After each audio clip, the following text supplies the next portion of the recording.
Broncos country, Broncos football is officially back. Well, it's preseason, but I know all my fellow diehard fans are super excited just as I am. And in today's video, we're going to be going over a couple position battles that are going to be taking place during the preseason. They've been happening throughout training camp, but they're also going to be happening throughout the preseason as well. And so I'm just going to go over a couple of them. There's going to be more, obviously, but these are just the four main ones that stood out to me that I'm going to be, I guess, the most interested in watching. And I might be forgetting one or two, so you could convince me of a couple others. But yeah, this video is being recorded on Saturday.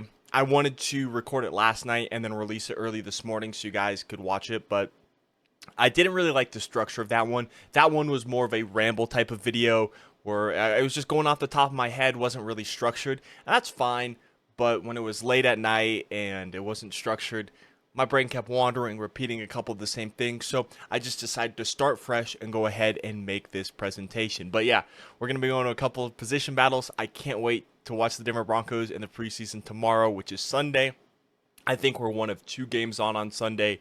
We will be taking on the Indianapolis Colts. Now, this video is going to be kind of in place of a preview video. You guys know, if you're long-term viewers of the channel, I like to do preview videos before the games. And while I wanted to do that, it's kind of hard in the preseason just because there's going to be so many players playing. For example, I like to do a quarterback matchup, but for the Broncos, we're going to have three quarterbacks playing.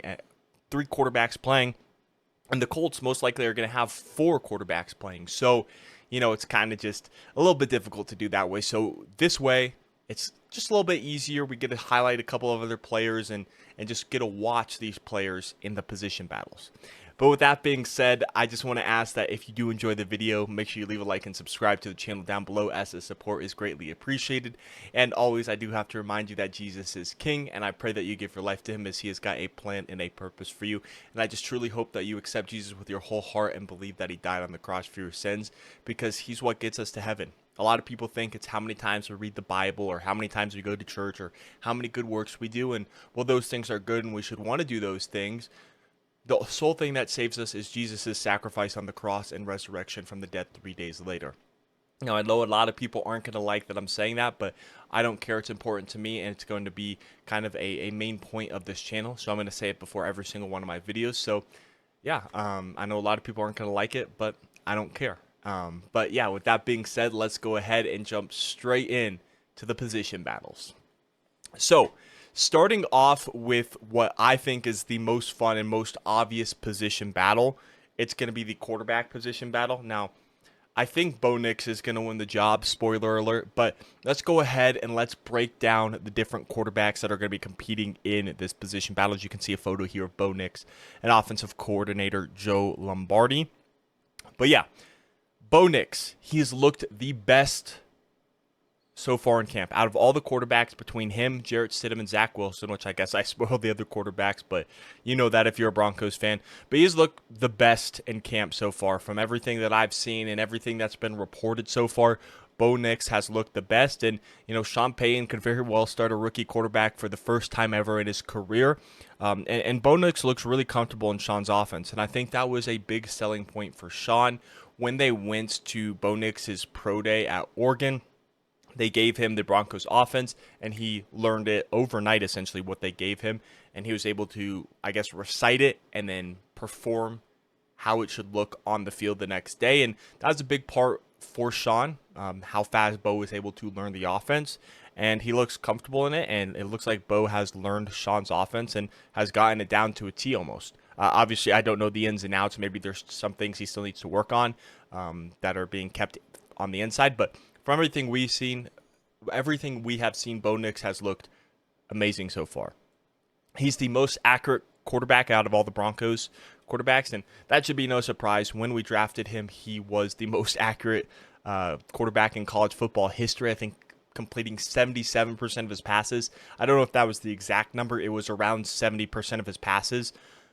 But when you took out all of the screens, all the checkdowns, Sean Payton said, it still said he had a great completion percentage. You should watch the Pat McAfee interview to see what he said exactly. It was during the draft. I think it was around the Bengals pick or whatever during Pat McAfee's live stream. I think he also has a clip of it. But yeah, Bo Nix is by far the most accurate of all the quarterbacks. He's going to get the ball out fast too. He has that quick release, and he's going to make a quick decision as well. But don't let that fool you. He will still take a deep shot, and the arm strength has been shown off at camp. That's nothing crazy like Zach Wilson's arm. But yeah, Bo Nix, he's pretty accurate, and he's not afraid to go down the field. He has a plus passing and plus rushing ability. He's going to be that dual threat. If it breaks down, he's not going to be afraid to take off and scramble with the football to gain yardage and pick up first downs. But his passing ability, he's been very accurate. He's been on target. He's had the quick releases, as I've mentioned before.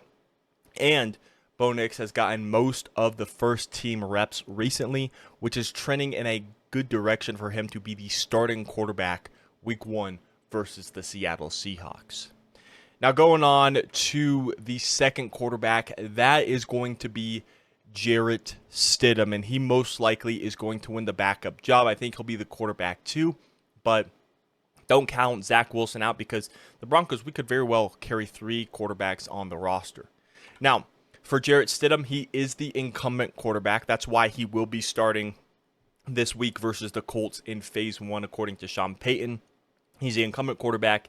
He was here last season, so he's the only returning guy from last year. So he's the most familiar with Sean Payton's offense, and he is the longest tenured quarterback in the entire NFL. Not the entire NFL, but on the Broncos roster, out of the 3 quarterbacks they have, Jarrett Stidham has been in the NFL the longest. That's what I'm trying to say. There have been quarterbacks who have been in the NFL longer, but out of the 3 on the Broncos, Stidham has been in the NFL the longest since 2019 when he was a 4th-round pick. I believe it was a 4th-round pick out of Auburn to the New England Patriots. So they are going to be respecting Jarrett Stidham here by giving him that first start, but I do think Bo Nix will probably beat him out as the starting quarterback. But Jarrett Stidham right now, he's getting his respect as the incumbent quarterback, and they're giving him his chance to win the starting job, but I do think it's leaning towards Bo Nix right now. And of course, the preseason games could change things, but this is just my opinion before them. And then finally, we have Zach Wilson. Now, something that I didn't put here for the Zach Wilson is that he by far has the strongest arm out of all 3 quarterbacks on the roster. He can throw it the deepest. Now, the accuracy, you could say what you want about it, but Zach Wilson has the strongest arm to throw it the farthest. Take that for what you will. He also has the most experience out of the 3 quarterbacks on the Denver Broncos. He has 34 starts out of all of the quarterbacks. And I know I'm probably going to get a couple of comments here and there of people saying, well, there have been quarterbacks who have more starts than Zach Wilson. Yeah, obviously. I'm just talking about the 3 on the Denver Broncos. So we'll see if I get actually any of those comments. I feel like it should be fairly obvious. But yeah, he does have the most experience out of all 3 of the Broncos quarterbacks. And he's still fairly young. He's only 25 years old. He's only 1 year older than Bo Nix. So he still is young and still potentially has that upside if you think it's still there. Personally, for me, I think that Zach Wilson still has some upside. Maybe it's not that crazy ceiling of the number 2 overall pick, but I still do think he has some upside, and there's a reason why Sean Payton traded for him. I do think that Sean Payton thinks he can get something out of him. So, personally, I want to see Zach Wilson on the roster, and then both him and Stidham's contract expired at the end of the season. So if you bring back one of them, Zach Wilson might be a little bit cheaper and something you can develop with him being a little bit younger, but we'll have to see. That's a question for the end of the season. And then he has his first offensive head coach with Sean Payton because, of course, he has had Robert Saleh for his entire career, and Robert Saleh is a great defensive mind, but Zach Wilson is with his first offensive-minded head coach being Sean Payton. So we'll see if that changes anything, or if maybe that really didn't matter. We will have to see, of course. But I do think that Bo Nix wins the starting job, and then we'll have to see who wins the quarterback 2 and 3. But I very well could see the Broncos carrying 3 quarterbacks on the roster, so it might not really matter. Hopefully, if Bo Nix pans out, and yeah, it hopefully doesn't matter. Next up, we're going to be looking at who's the odd receiver out. The Broncos, we have a lot of receivers on the roster, so let's go ahead and take a look at them. We currently have 12 receivers on the roster, those being Courtland Sutton, Josh Reynolds, Marvin Mims, Troy Franklin, Tim Patrick, Devon Vele, Lil Jordan Humphrey, Brandon Johnson, Jalen Virgil, Phillip Dorsett, Michael Bandy, and David Sills. Now, the first question we got to ask is how many wide receivers are the Denver Broncos going to keep on their roster? At the start of last season, the Denver Broncos, I think we only had 4 wide receivers on roster. But in my prediction video, in my way too early roster prediction video, I had us keeping 6 receivers. So it'll be interesting to see who stays. If I had to guess, these 4, Courtland Sutton, Josh Reynolds, Marvin Mims, and Troy Franklin, those 4 are most likely, as of right now, going to make the roster. The next question is, who are going to be maybe the final 2 guys, if we keep 6, who are going to be the final guys to make the roster? And I would have to say that those guys would be Tim Patrick, Devon Vele, and Lil Jordan Humphrey battling for the final 2, the final spot. How many, like I said, I'm just going to base this off of 6 receivers because I don't know how many receivers the Broncos will carry on their roster. So I'm going to base this off of having 6 receivers on roster by the time we get down to 53 players. But it could be more than that, could be less than that. So the 3 that I think are most likely going to fill in those final 2 spots if we carry 6 are going to be Tim Patrick, Devon Vele, and Lil Jordan Humphrey. And then some guys with outside shots to take in that roster are going to be Brandon Johnson, Jalen Virgil, Phillip Dorsett, Michael Bandy, and David Sills.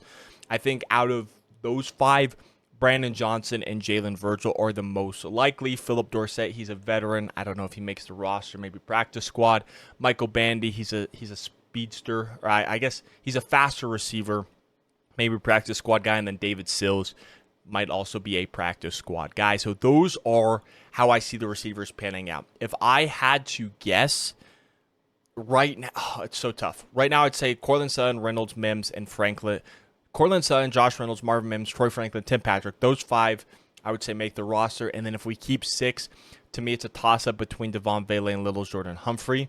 Vele is actually older than Lil Jordan Humphrey, who has more NFL experience. But right now, I would go with Vele at that number 6 position. He's been balling out so far in camp. But like I said, this is before any preseason games have been watched or have been played even for the Denver Broncos. So subject to change. This is subject to change.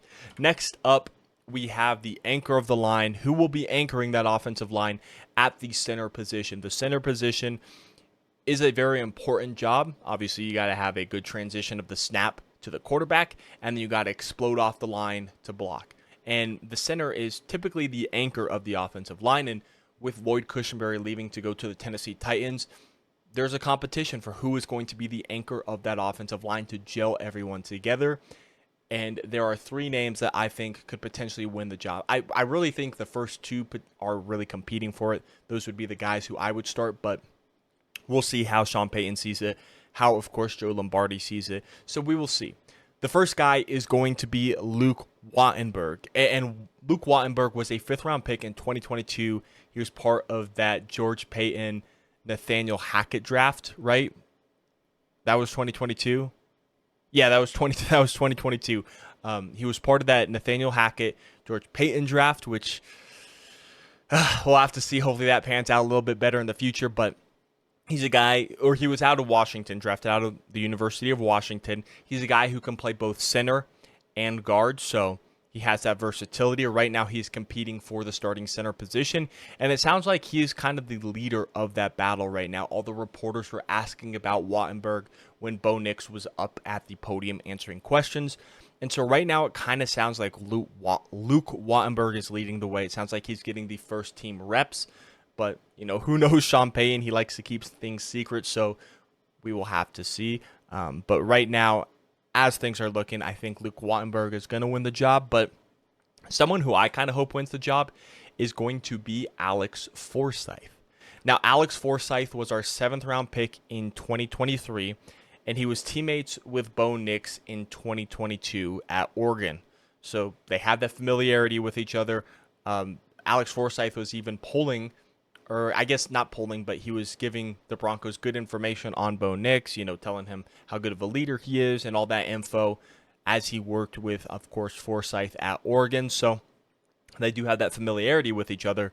The question is, will Forsyth, when, I guess, beat out Luke Wattenberg for the job. And, I really liked Forsythe when he was coming out in the 2023 NFL draft. I thought he was much better than a 7th-round pick. I kind of thought he was an early day 3 guy in the 4th, 5th round. But, he falls to the 7th round, and we pick him up. So I really like Alex Forsythe. Of course, we'll have to see how he performs in the preseason games, because I don't think he's really participated in a regular season game last season. So we'll have to see. I'm kind of pulling for Alex Forsythe just for that Oregon connection that they had. But, of course, we'll see. I just want the best players to go out there and play. And then next up, we do have Sam Mustipher, who is, I guess, the quote-unquote veteran. He has been a veteran in the NFL since 2019, and of course, he has played with both the Ravens and the Chicago Bears. Maybe he's played with another team, but he's 27 years old, so I don't know. He's not, I guess, super young, but he's not super old as well. So Mustipher definitely can compete. He's been on the NFL roster. He has NFL experience, so maybe he does beat out the 2 younger guys, but I feel like there's a youth movement kind of going through the Broncos right now. So we'll have to see, but Sam Mustipher is another name to watch for competing in these, I guess, who's going to be competing for the starting center role. I think it's very important to watch when Phase 1 rolls out with Jarrett Stidham, who's going to be the center there. When Phase 2 rolls out with Bo Nix, who's going to be the center there. Phase 3 with Zach Wilson, who's going to be the center there. And then when it moves over to preseason week 2, when Bo Nix is getting the start, who's going to be his center in Phase 1. So it's important to watch that stuff as well when determining who the starting center is going to be. So just keep an eye on that. And next up, we do have the battle for cornerback number 2. So right now the starters are obviously cornerback 1 is Pat Surtain, cornerback 2, or I guess not cornerback 2, the slot cornerback is going to be Jaquan McMillan. I think technically he is our corner 2, but what I'm referring to as corner 2 is the other outside corner opposite of Pat Surtain. So not the slot, but the opposite of Pat Surtain.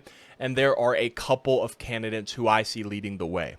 The first guy is going to be the veteran and Levi Wallace. I think obviously with that NFL experience, he's going to have, I guess, a better chance of beating out the younger guys, unless we really want a younger guy in there. I do think he has the best chance to win that cornerback 2 role. And, we could have a Alabama connection. Of course, Pat Surtain out of Alabama. Levi Wallace also went to Alabama. So he has that Nick Saban, I guess, lineage. I don't know if that's the right word, but he learned under Nick Saban, who's one of the best DB coaches. I mean, he's one of the best college coaches of all time, but specifically with DBs, he does really well on. And so, this is for last season. Last season, I believe it was with the Pittsburgh Steelers. Yeah, I think it was with the Pittsburgh Steelers. Levi Wallace had 75 targets, allowed 40 completions for a 53.3% completion percentage. He allowed up 569 yards and allowed a passer rating of a 93.7 when targeted, and he had 2 interceptions to 6 touchdowns allowed as the ratio there. So, I mean, not great numbers, but for a cornerback 2, that definitely suffices. Pat Surtain is going to shadow the number 1s. He's going to shadow Devontae Adams. He's going to shadow Devontae Adams. He's going to shadow the Justin Jeffersons, the Jamar Chases, the number 1 receivers.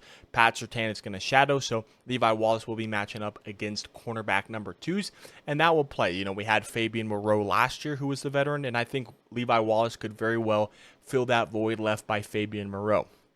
Next up, we have Riley Moss competing for that cornerback 2 position, and Riley Moss was injured at the start of last season, didn't get any preseason reps last year because of an injury, and then when he came back, didn't really get any snaps at corner, maybe a couple, but for the most part, he was a special teams guy. He was a gunner on punts, kickoffs. I believe he was in punt return, I believe he was in punt and kick return as well, so he played a lot of special teams, but never really any defensive snaps. So I'm hoping to see solid production out of Riley Moss in the game. It sounds like he hasn't been having the greatest camp, but we will see. Another big reason why he could win cornerback 2 is Sean Payton traded up for him in the 2023 NFL draft, giving up a future 3rd-round pick to go up and get Riley Moss. So hopefully that move pans out. But yeah, Sean did trade up for him, so he does have some faith in him. And then he is still a young guy with some upside, so there is that to look forward to. Maybe this is more of a developmental year behind Levi Wallace when he's fully healthy. I guess when Riley Moss is fully healthy, it's a developmental year behind Levi Wallace. But yeah, Riley Moss definitely could battle for it, and that's kind of I'm hoping Riley Moss wins the cornerback 2 role because he at least looks solid, but we'll have to see. Another guy is going to be Damari Mathis, and Damari Mathis, he was the cornerback 2 at the start of last season. He's still a young player with some upside, and he just needs to improve in his coverage. That's where he really struggled, which is obviously a big part to being a cornerback. But I really liked Damari Mathis. When we drafted him, I was super excited about the pick because he was one of my guys. I need to stop being redundant. He was one of my guys in that draft, and we got him, and he played well at the end of his rookie year. And then he got the start at the cornerback 2 position and really struggled the first few weeks, so he got benched for Fabian Moreau. So I'm hoping Damari Mathis comes back with a vengeance and, he has a comeback-like season, but we will have to see, of course, what happens by the time the regular season gets here when this battle is done. And next up, one of the guys who I'm really excited about is Art Green. Now, Art Green was an undrafted free agent last year, but he did have a top 30 visit with the Broncos. He was out of the University of Houston. I was really impressed with Art Green, and I thought he could have made the roster last year. But, obviously, McMillan makes it over him, which was the right choice. But I still really like Art Green, and I think that, I do think he'll bank the practice squad no matter what, but he's a bigger frame. He's 6'1", and he can move around. He's not that slow, so he can go in and out of breaks. And he's a young player with upside, like I keep saying. But yeah, Art Green is someone who I would keep my eye on. Maybe he doesn't win the cornerback 2 job. That's a little bit extreme. Maybe he does, but I feel like that might be a little bit extreme. But I definitely think he could make the roster as one of the, 6 cornerbacks we keep. So yeah, it's going to be very interesting to watch. And I'm a big fan of Art Green, and I'm personally rooting for him to make this roster. But that is going to be all. Those are going to be my positional battles. Let me know what you think in the comment section below. What other position battles did I miss? Let me know. Thank you so much for watching. My name is Parker. Make sure you leave a like and subscribe to the channel, and I will catch you in the next one. Peace out.